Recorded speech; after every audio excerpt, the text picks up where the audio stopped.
Why not turquoise, which I love? Why not pink? Why not green? Why black?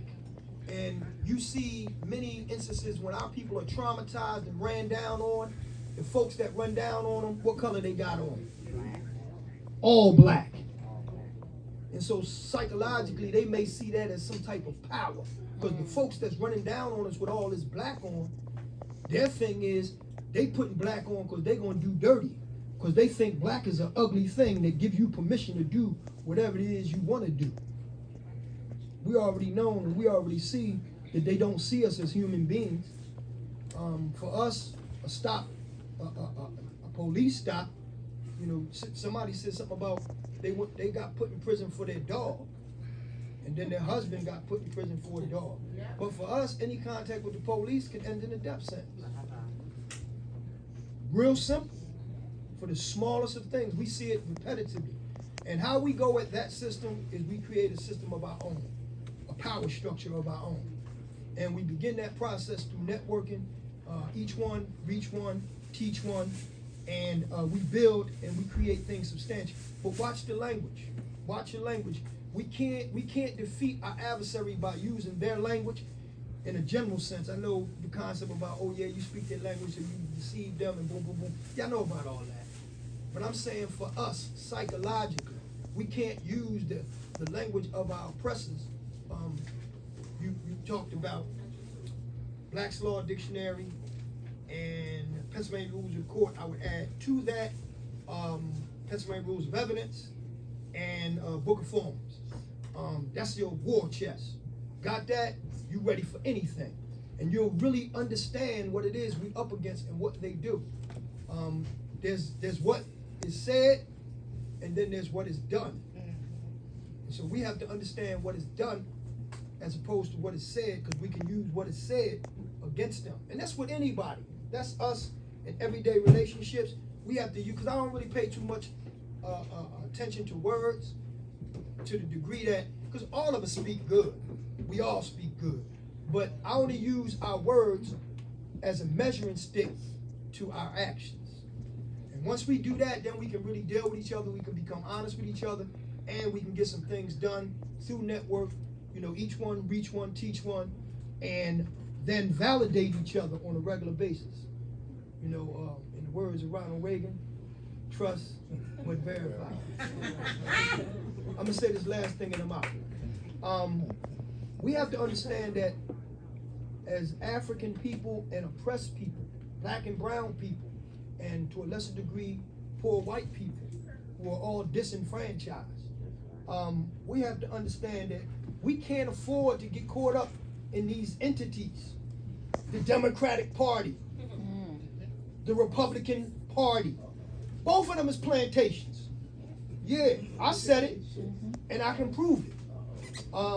You know, conservatives, liberals, yeah, they the same overseers, regardless of the titles that they carry. We have to understand when we start talking about the Republicans and the Democrats, they good cop, bad cop. Yep. And all these other dichotomies that exist that keep us divided away from each other, it's good cop, bad cop. Until we can see through that, we can continue to chase our tail like the proverbial dog. Over and over again, and 15 years later, we're gonna have the same problems and facing the same challenges, and none of those things will be solved.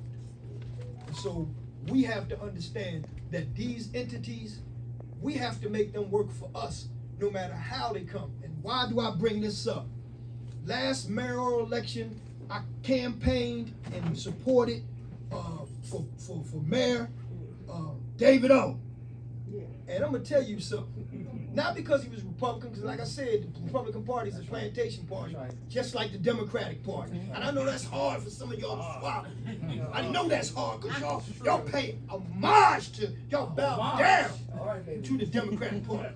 But it's a plantation, just like the Republican Party. And if you do the history, historically on the national level of both the Democratic Party and the Republican Party, they both plantations. And they've treated us like runaway slaves. And they've always abused us because we didn't know how things actually operate. But once we learn how to operate, we can go in anywhere. Once we got that program, we can go into any place, anywhere, and do what's best for our people, for those who are disenfranchised, for those who are locked out. We can do the work, and we can get things done. So let us be mindful of that, because I'm gonna tell you, bro, I'm 60 years old, and a black woman has never denied me a meal, ever. I go to folks' house, and a lot of people too proud to eat. I ain't one of them people. I eat. Come on. And you know a black woman, you eat her food, she wanna marry you. You know that. And so I ain't one of them people. And so I'm working the poles, the David O poles, and I'm sitting on the joint, my stomach, my ribs is touching. And so I'm smelling this good food, and so I said, man, bro, what's up? He said, no, go right in the room, they eating in there. So I go in there, boom, I said, oh, let me get can I get a food, sister? Can I get a plate, sister?